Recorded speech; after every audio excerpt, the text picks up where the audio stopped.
پاکستان کے قدرتی ذخائر میں ریکوڈیک کو انتہائی اہمیت حاصل ہے۔ ملکی اور بین الاقوامی ماہرین کے لگائے گئے اندازے کے تحت 21 ملین اونس سونے اور 12 ملین ٹن تانبے کے ذخائر ریکوڈیک میں موجود ہیں، جن کی مالیت $500 ارب سے زیادہ ہے۔ یہ قدرتی ذخائر بلوچستان کے ضلع چاقی کے علاقے، جو ایران اور افغانستان سے متصل ہے، اس کے دامن میں دفن ہیں۔ ان ذخائر میں پاکستان کی معاشی خوشحالی پوشیدہ ہے۔ مقامی زبان میں اس 70 مربع کلومیٹر کے رقبے کو ریکوڈیک یعنی ریت سے بھرے پہاڑ کہا جاتا ہے، لیکن ان ریتیلے پہاڑوں میں سونے اور تانبے کے ذرات بھی ملے ہوئے ہیں، جنہیں نکالنا ہی اصل کامیابی ہے۔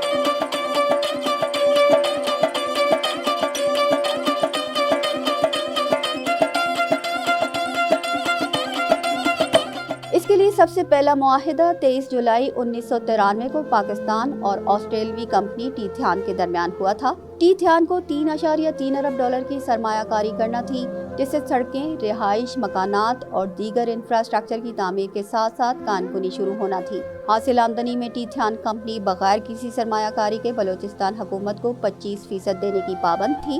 چونکہ آمدنی میں صوبائی حکومت، جو کہ ذخائر کے ملکیتی حقوق کی مالک تھی، اس کا منافع کم رکھا گیا تھا، اس لیے معاملہ ملکی سپریم کورٹ میں جا پہنچا، جہاں فاضل عدالت کے 3 رکنی بینچ نے chief justice supreme court Iftikhar Muhammad Chaudhry کی سربراہی میں 7 جنوری 2013 کو معاہدہ کالعدم قرار دے دیا۔ ٹی تھیان کمپنی معاملے کو ورلڈ بینک کی عالمی عدالت میں لے گئی، جہاں پاکستان پر $6 ارب کا جرمانہ لگا دیا گیا۔ جرمانہ ادا نہ کرنے کی صورت میں پاکستان کے بیرونی اثاثے، ہوٹلز اور ایئر لائن ضبط کرنے کا حکم دے دیا گیا، لیکن 2018 سے 2022 کے درمیان پی ٹی آئی حکومت نے باہمی تصفیے کے ذریعے $900 ملین کی ادائیگی کا معاہدہ کیا، جس کی دسمبر 2022 میں سپریم کورٹ نے توثیق کی۔ معاہدے کے تحت پاکستان کی 3 companies, Pakistan petroleum limited, oil and gas development company اور جی ایچ پی ایل نے چلی کی کمپنی اینٹوفاگاسٹا کو منصوبے سے الگ کرنے کے لیے $900 ملین ادا کیے۔ اس کے بعد بیرک گولڈ سے مارچ 2022 میں اس وقت کی حکومت نے نیا معاہدہ کیا۔ معاہدے کے تحت آمدنی میں بلوچستان کی صوبائی حکومت اور وفاقی حکومت 25% کے حقدار قرار پائیں، جبکہ کینیڈین کمپنی بیرک گولڈ 50% آمدنی کی مالک ہوگی۔ اس منصوبے سے تقریباً 8,000 روزگار کی براہ راست مواقع پیدا ہوں گے۔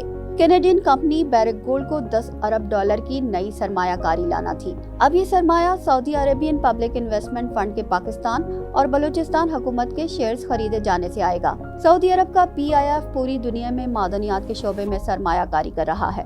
چونکہ پاکستان کی وفاقی اور صوبائی حکومت کے پاس سرمایہ کاری کے لیے وسائل نہیں ہیں، اس لیے شیئر سعودی کمپنی کو فروخت کرنے کی آفر کی گئی ہے، جس پر بیرک گولڈ بھی متفق ہے۔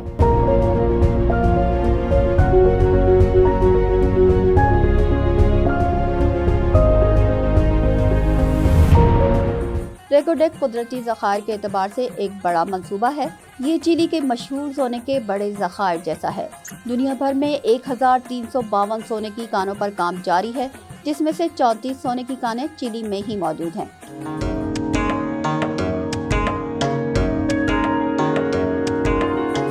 معدنی دولت کے ذخائر کی عالمی درجہ بندی میں پہلے نمبر پر روس، دوسرے پر امریکہ، تیسرے پر سعودی عرب، چوتھے پر کینیڈا، 5ویں پر ایران، 6 پر چین، 7ویں پر برازیل، 8ویں پر آسٹریلیا، 9ویں پر عراق اور 10ویں پر وینزویلا ہے۔ ان ملکوں میں سونا، تانبا، چاندی اور میگنیٹائٹ کے علاوہ تیل اور گیس کے بڑے ذخائر کے ساتھ ساتھ دیگر معدنیات بھی موجود ہیں۔ اسی طرح پاکستان بھی معدنی ذخائر سے مالا مال ہے۔ تھر کے کوئلے کے ذخائر 175 ارب ٹن ہیں، جو سعودی عرب اور ایران کی مجموعی تیل کی دولت سے بھی زیادہ مالیت رکھتے ہیں۔ پاکستان کے ایکسکلوسیو اکنامک زون کے 3,50,000 اسکوائر کلومیٹر کے سمندری رقبے میں 12,000 ارب بیرل تیل کے ذخائر موجود ہیں۔ اگر ریکوڈیک اور تیل کے اس بڑے ذخیرے کو ملکی مفاد میں استعمال کیا گیا تو پاکستان ترقی یافتہ اور امیر ممالک کی فہرست میں جلد شامل ہو جائے گا۔